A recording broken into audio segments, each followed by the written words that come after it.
We got one more guest here for this Wednesday edition of Bang the Book Radio. That is Wes Reynolds at Wes Reynolds and the number 1 on Twitter. Wes, how's it going today, man? Hi, Adam. Doing well. How about yourself, sir? Doing very well, bud. Appreciate the time as always, man. Thank you so much for joining me. And we haven't had a whole lot of basketball talk on the show over the last couple of weeks with the NFL playoffs going on and obviously the national championship game as well. We'll get to basketball in a second, but I want to ask you the same question that I've been asking all of our guests here, crowdsourcing some opinions about this. College football season has wrapped up. So as you look back at the season that you had, Wes, in college football, what do you feel like you did really well? What do you feel like was very effective for you this year? I guess, just what I think I did well was, finding different, just finding some different underdogs and maybe, being able to find different situational spots in certain aspects. I mean, I haven't really had the time to take like a full assessment of it because you're going right into another season, so there's really not a lot of breaks when a season winds down. But learning and I think also learning to that not everything has parity. I mean, the good teams are good teams, and I mean, not being afraid, I guess, in certain aspects to lay a big favorite, even though, that's not what you want to do, I guess, every single week because the odds makers eventually catch up. But, I mean, some of these teams like Clemson and Alabama, a lot of times these teams get to be big favorites for reasons. And, I mean, you saw, ordinarily looking at some of the instincts, your instinct when a team wins a few in a row is to just fade it. And, like when Clemson lays a bunch of big points to Louisville or somebody like that. So, this year I guess I learned to kind of either go with it or stay away from it instead of automatically saying, oh, that's way too many points. Well, I got to take the underdog because that's what I've always done. So, I mean, sometimes you got to learn when to get in front of a team on a streak and, when to stay away and just, pass on the game. So obviously the flip side here, and again, you'll take more of an assessment of your college football performance as time permits. I mean, it's obviously, like you said, we jump, basically now everyone's focus is college basketball. You still have the NFL and the NHL and the NBA going on. So still a lot of things going on here. But, in terms of looking at your college football results and thinking back to how the season played out for you, what do you feel like you could have done better or that maybe you'll look to incorporate a little bit more next season? I think maybe, in terms of like timing,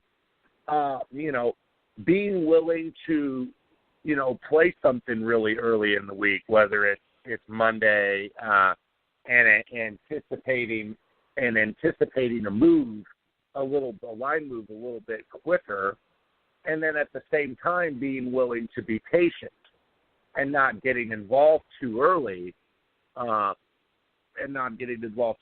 rather than, waiting until the end. I mean, I guess an example would be like the national championship game. If you like the under and you played it right away, you at least probably got a push out of it since it opened around 60. But if you waited and took 59, which wasn't a bad number, considering it went down as low as maybe 56 and a half at certain spots, you lost. So, I mean, it's just kind of, getting more of a knack and I guess learning and anticipating line moves. So,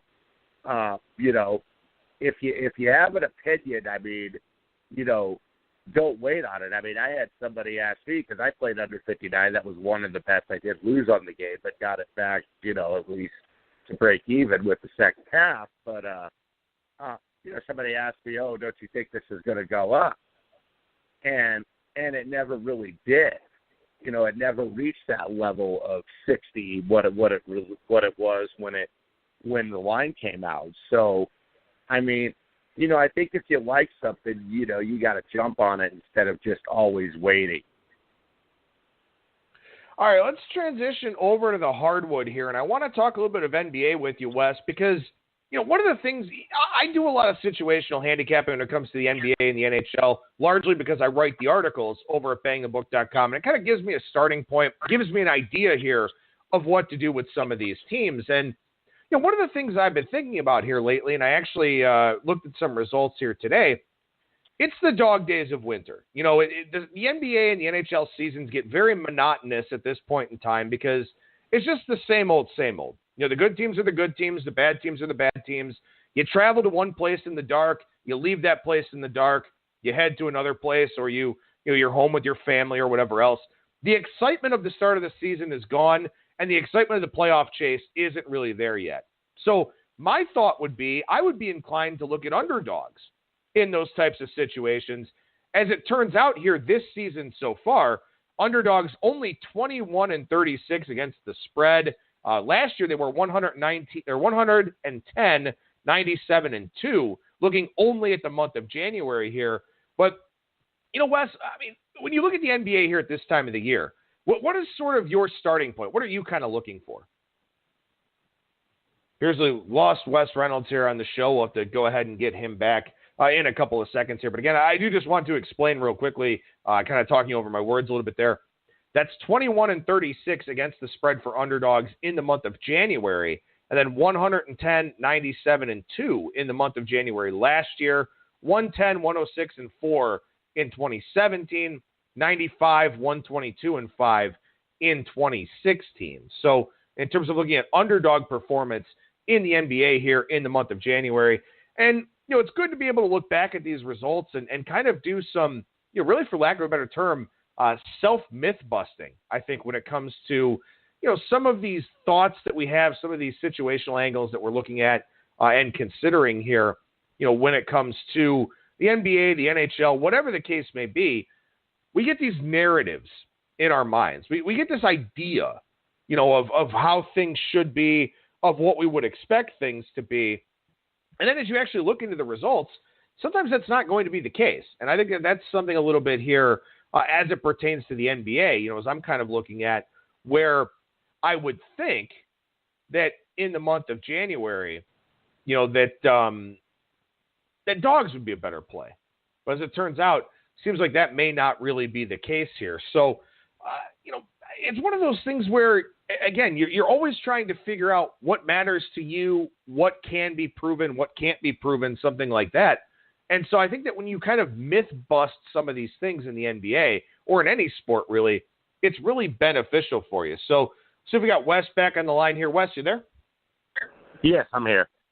All right, good to get you back on the line here. And as I was talking about while you were trying to call back in there, I would have thought that underdogs would be a pretty obvious way to look in the month of January because you've got people that are transitioning from college football in the NFL to betting the NBA. They're going to want to bet the teams that they can trust.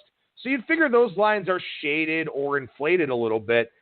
Seems like overall, that's not really the case. It seems like it's either a pretty even split between dog or favorite, or like this year, the favorites are having a field day. Yeah, and we talk about tanking, that it's kind of become a little bit of maybe not necessarily a way of life, but it does exist. Now, when you're thinking tanking, it's not like players are just going out there and just necessarily not trying. But, some of these teams I think have been made so bad and constructed so badly on purpose that, that these teams are going to lose games. And, some of them have been worse than others. Like you look at a team like Cleveland, where you're like, okay, they're in a good spot. Now, last night they did come back and backdoor the Pacers, but the Pacers got out to like almost a 30-point lead or something, and they probably let the foot off the gas and knew they had the game in hand. But it is a lot tougher. It has been for me specifically to find those type of spots where you're going to see a favorite kind of, seemingly, not necessarily mail it in, but I think, not really have their best effort. I mean, so I think it's been hard to find those spots. And I think, part of it is this is the second year with this schedule starting so early where it doesn't start Halloween or November 1st, where it's starting in the middle of October. The All-Star break, I mean, we're really, with some teams are halfway through their season, like, the All-Star break should be now, but it's not for another month. And, until after the Super Bowl. So they're playing the bulk of the season, like, before the All-Star break, instead of, where you have the NHL or you have Major League Baseball, where it's like, okay, at the halfway season, that's when we're going to take the All-Star break. But they're not necessarily doing that here. And, it's thrown a little bit of the dynamic off, and I think the scheduling has made it a little bit harder to find these spots that you're talking about. Yeah, I think it has too. I mean, I did a video over on our YouTube page for Bang the Book yesterday with my Tuesday 3-pack, and went 2-1 on those games, had Atlanta in the NBA because that was a bad spot for Toronto, coming off of a lot of big games, and then all of a sudden you're a 2-touchdown favorite against the Hawks. But, I was talking with Kyle Hunter about going over the plays I wanted to use on the video, and I was looking at Golden State. And Golden State was a 17-point favorite.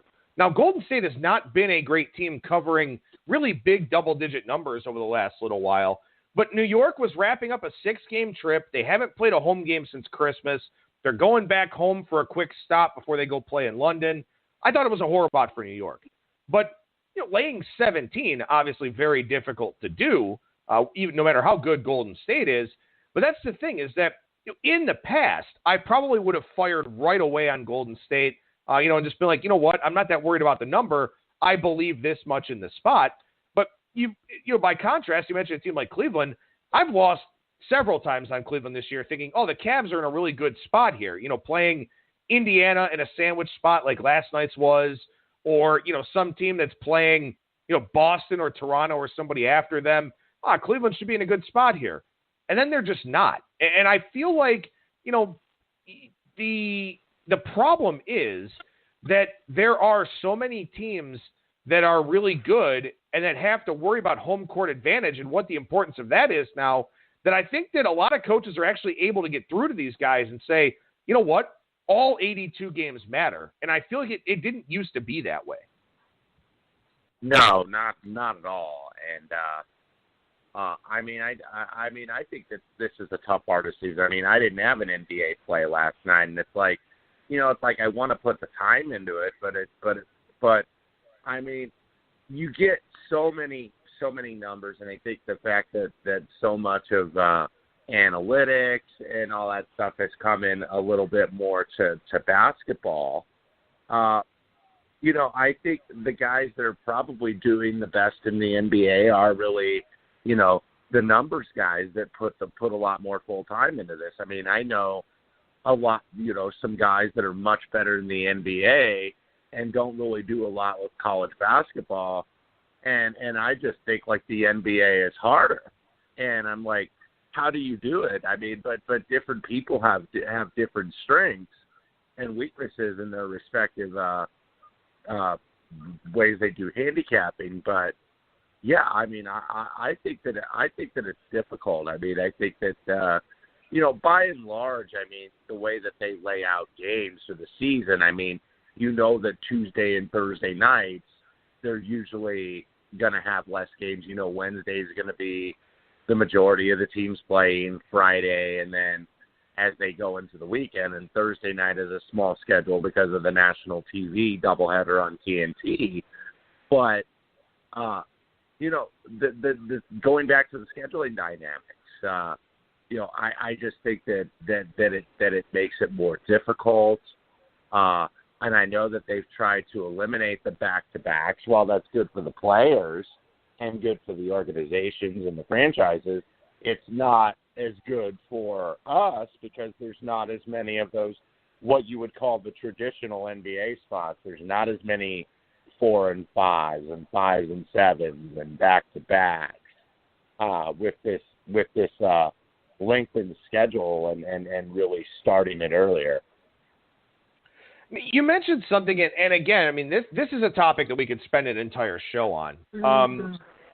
The way to do it now across all sports markets is to be a modeler. It is to be analytics driven because it's very hard to argue with data.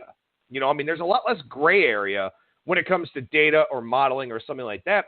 When you talk about these situational spots, over the long term, are they going to be profitable? Probably. Will they be as profitable as they would have been 10, 15 years ago? Probably not. I don't have the time or the capability or the systems to model everything and put in all of this analytics and all that kind of thing. It's why I think baseball is my best sport, because I've had an intricate knowledge of sabermetrics for over a decade now. I've been applying them for a long time. I know how to interpret the numbers, know how to use them, know what I want to do. But, when it comes to the NBA and the NHL, I mean, I don't have that stuff. I don't have the models. I don't have time to put that stuff together. So I do fall back on the crutch of the situational spots, and they're unquantifiable. There's no absolutes to them. Should they work? Maybe. Do you think they're going to work? Probably. Do they always work? No. And you can value all of these spots differently, whereas if you're handicapping strictly from a data subset, you can't argue with that as much. And it makes the process so much easier because you just look at it and say, okay, my numbers say this, I'm going to play this. But if you don't have that capability, you're doing that situational analysis. It takes a lot of time. It's frustrating for me because I want to be on the cutting edge as much as possible, but I have limitations from a time standpoint, from just an understanding of NBA analytics standpoint. It's hard. And like you said, I think it really is those data-savvy types of guys that really are having the most success these days because the tried and true methods are losing some of their value. Right. And I'm the same way. I wish I could do that too, but I mean, I don't have the capability. I don't think I'm unintelligent, but I don't have that particular intelligence to, know how to set up a math model or know how to set up an algorithm that, is going to punch out the numbers, where it makes it a hell of a lot easier to, to find winners or to, did not include certain games and, be able to pass on them and kind of throw them away. I wish that I could do that, but I mean, it's just, that's the thing. I mean, some people have the more time to do that. I know myself lately, I have even less time than I had before. So, I mean, I'm having to try to figure it out, and you're figuring it out as you go along to kind of, see how you can do handicapping, because, I mean, I'm at the point, too, where I'm not in front of a Don Best screen all day, and I can't really monitor these, second by second, minute by minute, hour by hour. So a lot of times I have to get in stuff a little bit earlier. But I mean, that's all part of it, man, and that's all part of the challenge is being able to find a way to do that. And sometimes, the way you learn lesson is sometimes you lose some bets and you got to lose some games to kind of figure out where your balance and your equilibrium is. Well, and that's not to say that you have to be a modeler to have success at this, because I know people that have had long-term success that are not modelers. But, it certainly does help to have that level of data. And if you don't have it, like most of our listeners, like you and I, there are still a lot of things you can do in terms of understanding the markets, understanding what drives them, understanding what line moves mean. And then, of course, doing that research and finding those edges, finding the stats that matter to you, the situational spots, all those types of things. It's just that you have to work a lot harder and maybe not as efficiently as some of the modelers. So if you're somebody starting out in this and you really want to be successful at this, I would recommend putting in that time to do the modeling stuff if you have it. If you don't, then use you have to compile a lot more things, I think, to really put you over the top on a play. You can't just look at a spot and say, well, this is the fourth road game in 6 days, I'm going to play this automatically. You just use that as one part of the handicap and one part of a much larger process. Right. And I mean, and we know nowadays in the essence or how, setting lines works now. I mean, it's not like the old days where different guys had different numbers, whether it was based on their action or whether it was based on just the odds maker opinion. Now a lot of it, there's not a lot of origination. Now a lot of it is, copy paste with the lines, and you just don't see the line variances. I mean, you're not going to see, like in college basketball, you're not going to see one book have a total of 145 and another book have a total of 151 on the same game.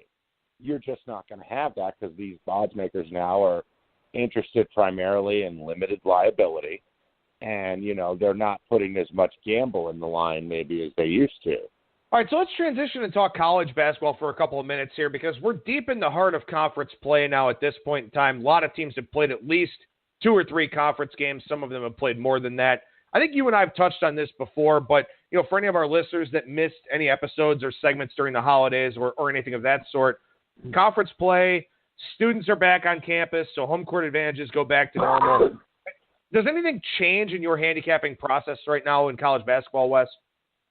There's a couple things that change, and I actually, interestingly enough, just did a little kind of short basic piece for a site called BetterIQ.com, where you have some guys that have their plays available for purchase, but these are guys that aren't necessarily what I would call pick sellers. These guys are professional bettors that put their cash and back their opinions at the window, but I'm basically writing some content for them, and the first article I wrote, which I'm going to tweet out later today, was about the kind of the different nuances in conference play and what you have to look at.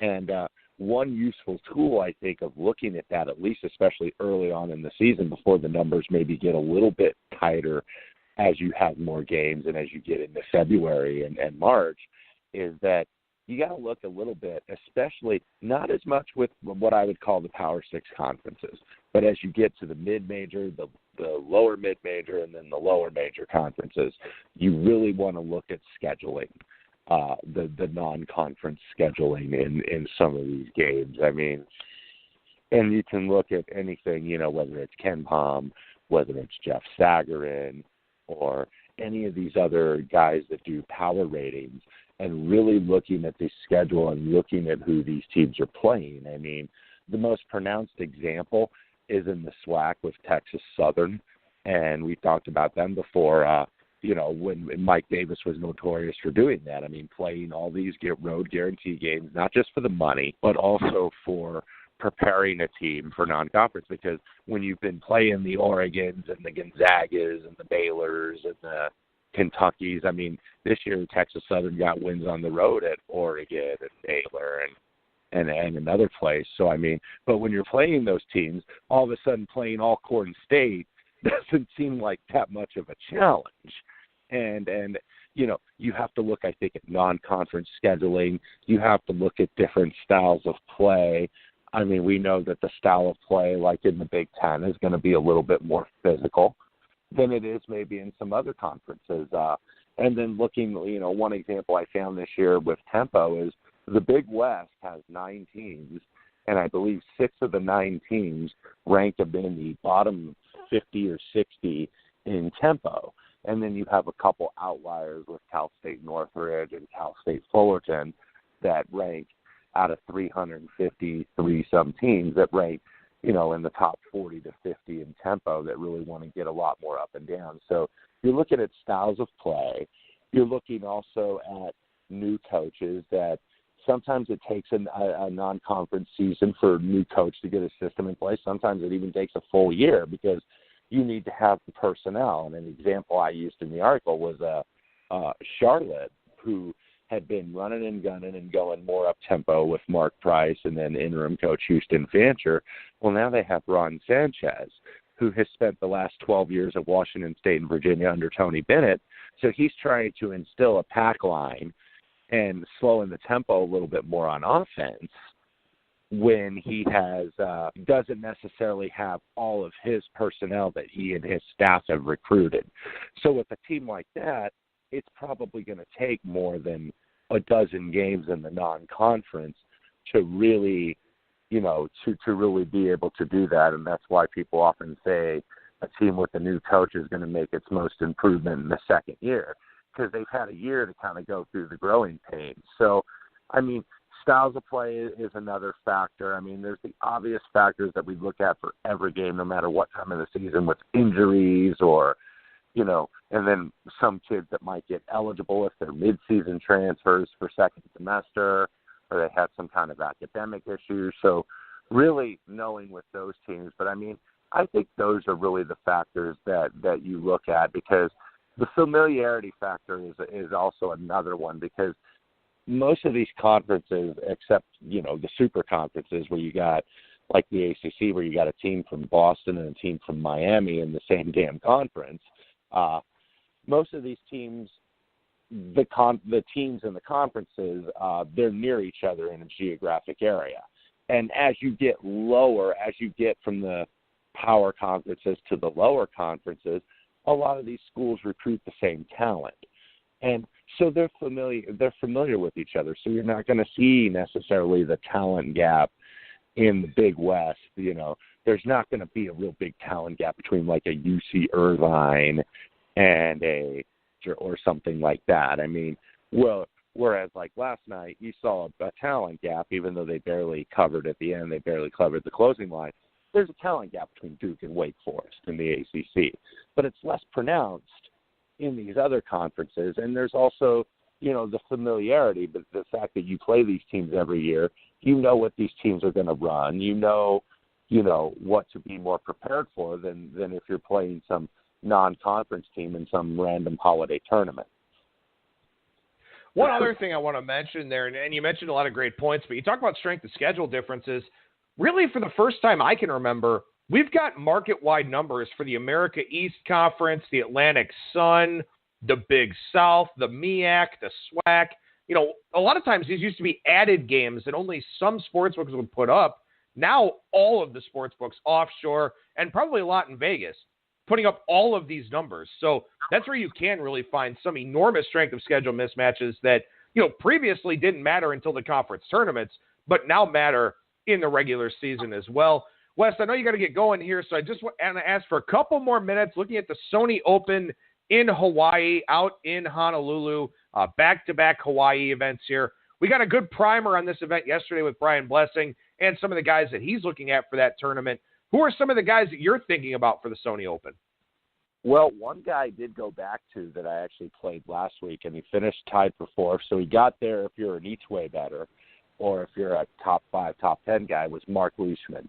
And, I know that's actually, knowing Brian, I know Mark Leishman. I don't know if he picked him yesterday, but I know that that's one of the guys he usually kind of gravitates towards. And, he plays well, and he's in a bit of good form. And he's a guy that played a lot of golf in the dog months of winter, played in Australia, went home and, finished second finished second with his partner, Cameron Smith, at the World Cup of Golf, and then finished second to him at the Australian PGA, also won in Malaysia. So he's on some good form. Really didn't get to make a big move on the weekend. He was too far back. But, he's a guy that I like here. And, this is an event, even though Justin Thomas won it as kind of a chalky price at 14-1 a couple of years ago, and certainly is the favorite this year. This is an event where you could go a little bit off the radar, and I'm just trying to give a couple guys. I can't give all the guys I played in the essence of time, but one guy I looked at, I like Sungjae Im, who is around probably 70 or 80-1 now. The kid that won the Web.com to a regular season money list last year and actually started the season finishing first and second because the Web.com tour starts in the Bahamas. And so he's, I think, really adept to playing in some tropical climates. So he was the guy I looked at. I also looked at Oliver Snydergens at 125-1. Different angle this year. He's got a new caddy on the bag this year, and it's Damon Green, who, if you really follow golf closely, you know that he's been with Zach Johnson for the past 15 years, and they split. And, I think Green thought he needed a break. Zach Johnson thought he needed a more permanent change. But, Zach's a guy that's played really well on this course in the past. So I think that course knowledge could help Ollie here. So I liked him. There were a couple other mid-price guys I liked. I liked Bubba Watson at 40-1, even though he was terrible on the greens last week. But I just think that was more of a numbers thing because, I mean, he went up to 50-1. I mean, last week he was in the 25-30. I mean, that was a smaller field. But, you know, sometimes you get these little overreactions week to week. I mean, you know, you're looking at somebody like Gary Woodland, who played well here in the past but hasn't won. But, you know, he was right there to win last week. And then, you know, now he's like 14 or, you know, he's the same price as Jordan Spieth. And I don't think Gary Woodland is the caliber of player Jordan Spieth is.